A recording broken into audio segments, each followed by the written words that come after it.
విజయవాడలో సిచ్యువేషన్ ఏ విధంగా ఉందో తెలుసుకునే ప్రయత్నం చేద్దాం. దీనికి సంబంధించి మరిన్ని అప్డేట్స్ మా కరెస్పాండెంట్ సత్య లైవ్ లో అందిస్తారు. సత్య, చెప్పండి, మొత్తం విజయవాడలో వర్షాల ప్రభావం ఏ విధంగా ఉంది? అటు చంద్రబాబు నాయుడు కూడా అధికారులను అలర్ట్ చేస్తున్నారు, ఎక్కడికక్కడ అందరూ అప్రమత్తంగా ఉండాలి అని చెప్పి. సో పరిస్థితి ఏంటి?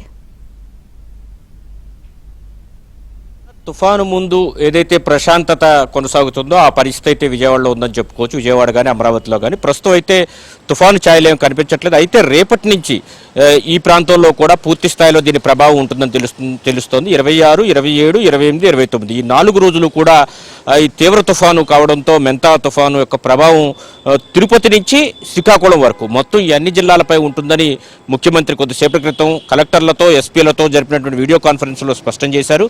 కాబట్టి అధికార యంత్రాంగం కూడా పూర్తి స్థాయిలో సన్నద్ధంగా ఉండాలని పేర్కొనడం జరిగింది. కాకినాడకు సమీపంలో ఈ తుఫాను తీరం దాటే అవకాశం ఉంది. 90 నుంచి 110 కిలోమీటర్ల వేగంతో గాలులు వీస్తాయి. కాబట్టి ప్రజలందరూ కూడా ఇళ్లలోనే ఉండాలి, అప్రమత్తంగా ఉండాలి. ఎవరైనా సరే ఒకవేళ ఇంటి నుంచి బయటకు రావాల్సిన పరిస్థితి వస్తే కనుక తగు జాగ్రత్తలు తీసుకోవాలి. చెట్ల కింద కానీ కరెంటు పోల్స్ వద్ద కానీ ఉండడానికి వీల్లేదని కూడా ప్రభుత్వం ఇంతకుముందే హెచ్చరికలను కూడా జారీ చేసింది. దానికి సంబంధించిన పాంప్లెట్లను కూడా తుఫాను ఎక్కడెక్కడైతే ఉండే అవకాశం ఉందో ఆ ప్రాంతాల్లో పంపిణీ చేయాలని కూడా ఇప్పటికే చెప్పడం జరిగింది. దీంతో పాటు అటు అధికార యంత్రాంగాన్ని కూడా పూర్తి స్థాయిలో అప్రమత్తం చేయడం జరిగింది. ముందస్తుగా రేషన్ని రెడీ చేసుకోవాలి. ఎవరైతే ఈ తుఫాన్లో చిక్కుకున్నామని భావిస్తారో వారందరూ కూడా ముందుగానే ఒక వారం రోజుల ముందు నుంచే పూర్తి స్థాయిలో సన్నద్ధంగా ఉండాలి. ఒక 7 రోజులకు సరిపడే ఆహార పదార్థాలను తమ వద్ద ఉంచుకోవాలని కూడా హెచ్చరికలు అయితే జారీ చేసిన పరిస్థితి అవుతుంది. మరోవైపు తీరం వెంబడి ఎవరైతే మత్స్యకారులు సముద్రంలోకి వెళ్తారో వాళ్ళని ఈ రోజు నుంచే సముద్రంలోకి వెళ్ళొద్దని కూడా హెచ్చరికలు ఎప్పటికే జారీ చేశారు. ఇదే సమయంలో 80 నుంచి 100 మిల్లీమీటర్ల వరకు కూడా వర్షపాతం నమోదయ్యే అవకాశం ఉంది. దీనివల్ల వరదలు సంభవించే అవకాశాలు కూడా ఉన్న నేపథ్యంలో దానికి కూడా సర్వసన్నద్ధంగా అధికార యంత్రాంగం సిద్ధంగా ఉండాలని కూడా ముఖ్యమంత్రి ఆదేశించారు. జిల్లా కలెక్టర్లు అదేవిధంగా ఎస్పీలతో పాటు కింది స్థాయి అధికారులకు ఎప్పటికప్పుడు సమాచారం వెళ్లే విధంగా వాట్సాప్ గ్రూపులు ఏర్పాటు చేసుకోవాలని చెప్పడం జరిగింది. ఫోన్ ఛార్జింగ్ పైనే నమ్ముకోకుండా పేపర్లపైన అత్యవసరమైనటువంటి నెంబర్లు రాసుకుని దగ్గర పెట్టుకోవాలని కూడా ప్రజలకు అలర్ట్ చేయడం జరిగింది.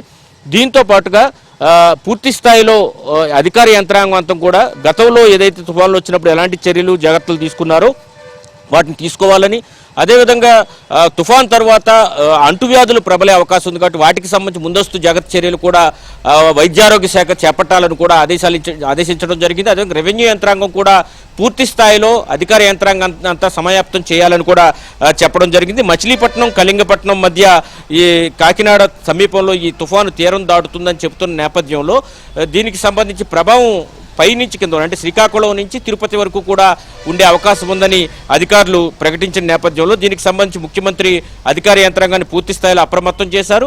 గతంలో ఏవైతే తుఫాన్లు వచ్చిన సమయంలో తీసుకున్న జాగ్రత్తలు ఏమన్నా వాటన్నిటిని పూర్తి స్థాయిలో పాటించాలని చెప్పడం జరిగింది. అదేవిధంగా ప్రాణ నష్టం ప్రథమ ప్రాధాన్యంగా ఎక్కడా ప్రాణ నష్టం లేకుండా చూడాలి. ఆస్తి పంట నష్టం కూడా లేకుండా ఉండే విధంగా చర్యలు కూడా తీసుకోవాలని కూడా ముఖ్యమంత్రి అధికార యంత్రాంగాన్ని ఆదేశించారు. సిఎస్ కూడా ముఖ్యమంత్రి కంటే ముందు సిఎస్ కూడా జిల్లా కలెక్టర్లు, ఎస్పీలు, ఇతర ఉన్నతాధికారులు అందరితో కూడా వీడియో కాన్ఫరెన్స్ నిర్వహించి ఇప్పటికే పూర్తి స్థాయిలో సన్నద్ధంగా ఉండాలని చెప్పిన పరిస్థితి అయితే ఉంది.